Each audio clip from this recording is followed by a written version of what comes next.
Colonel West, welcome back to the program here. Good to be with you, Jason. You've been a U.S. Congressman. You've run the Republican Party of Texas. Why in the world do you want to go down to a county level chair seat? Well, you know, one of the things about being a soldier is it's all about service. It's all about sacrifice. And so when people came to me last year, late October, November, and asked me what I considered, at first I kind of gave them the pushback, no, because we just had our second grandson being born. He was born premature. But they came back, a few more people asked me a second time, and my wife said, if people are asking you to serve them, you got to step up to the plate. And I don't see this as, you know, stepping down or anything. I see it as the Republican Party has really lost its focus on local level politics. Remember what Tip O'Neill said, the former Democrat Speaker of the House, all politics is local. Yeah. And so if you're not focusing on the local level politics, which really is the closest level of governance to the individuals, then you lose sight. Well, let's talk about where you see avenues to win. This is a Democratic county. It's deep blue. There's only, what, 2 state house members from here. There's no state senators from here. There's no one on the county commission. Where do you see an opportunity to pick up seats at all? Well, I think that if you get out there and you get into all the various communities across Dallas County, which is something that Republicans have not really done effectively, in all the major urban population centers across the United States of America, they tend to have this belief, well, they're not going to vote for us, so why should we show up? We should show up, because here in Dallas County, I think people want to have better educational opportunities. I think people want to have safety and security when you look at the level of crime that is going on. And I think that everyone wants to have good and fair representation and governance.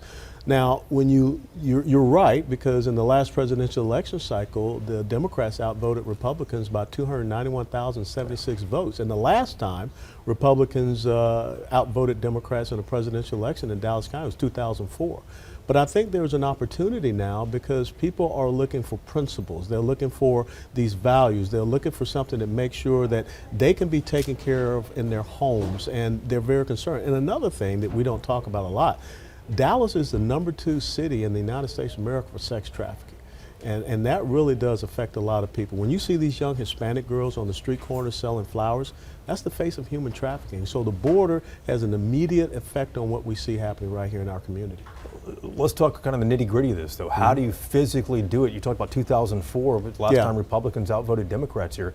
How do you physically turn the tide here for Republicans, because it remains deep blue? Well, it does, but I think that one of the things is that when you go to the ballot in November, and of course you see unopposed, unopposed, unopposed, we got to get candidates out there and running these races. And the other thing we have to do, there are 861 precinct voter registration precincts. Republicans only have a little over 200 precinct chairs out there. So we've got to increase our precinct chairs so we can increase our ground game. But without a doubt, I think the most important thing is that we have to be visible. We have to be relevant once again. And so by getting candidates out there to run, by getting our message out there, by being visible in all the different communities across this county, it's not going to happen overnight. But I would like to see us go from that 291,076 from 4 years ago. Maybe we can get it under 200,000. I think you have to manage that expectation, because the most important step of a journey is the first step. You've been very vocal in your opposition to policies from Governor Abbott. I think you even called him a traitor last No, that was fall. Dave Phelan. Dave Phelan, the Speaker of the House. Could you successfully operate the Dallas GOP, though, if you didn't have support from the Republican governor, the Republican Speaker of the House, and their allies? Well, this is the thing. I took an oath in 1982 to support and defend the Constitution of the United States of America. And I'm going to call people out when I don't see them honoring their oath to the Constitution of the United States of America or the Constitution of the state of Texas. So when you're out there as a state party chairman, you're working hard for Republicans to get reelected, and the very first thing that a new Speaker of the House does is he goes over and grants 13 different chairmanship positions to the people you just helped him to not have as a majority party. And I think you see now that a lot of people aren't happy with Speaker Phelan, and you see the challenge he has in the race. And as a matter of fact, when was the last time you saw a Republican presidential nominee get involved in a local House race? So I think that you have to stand on principle. One of the things I criticized Governor Abbott on was his emergency powers during COVID. After 30 days, you're supposed to go to the legislature. You cannot continue to operate under emergency powers, and something that he did during the 2020 election. He increased early voting from 2 weeks to 3 weeks. You have to go back to the legislature to do that, Governor. And so that's what I want people to do, honor our Constitution. Do you need their support, though? Do you need their allies? I mean, if you're coming in tearing up the tent, will you drive people away? No, I don't think you're tearing up the tent. I think that folks are looking for individuals that will stand on principle, that will stand on the rule of law, that will not just be a weather vane and go whichever way they think that the culture or whatever is flowing. And that's really the strength of what Ronald Reagan was.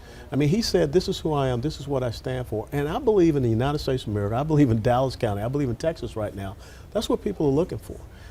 We mentioned a moment ago there are only 2 Republicans in the State House from Dallas County, Morgan Meyer, Angie Chin Button. Yeah. Are there any other seats you see that might be able to be picked up by the GOP here in Dallas County? Well, I believe so. And Which seats are those? Well, specifically, I can't say because, again, in this election cycle, there are several of these seats that are unopposed.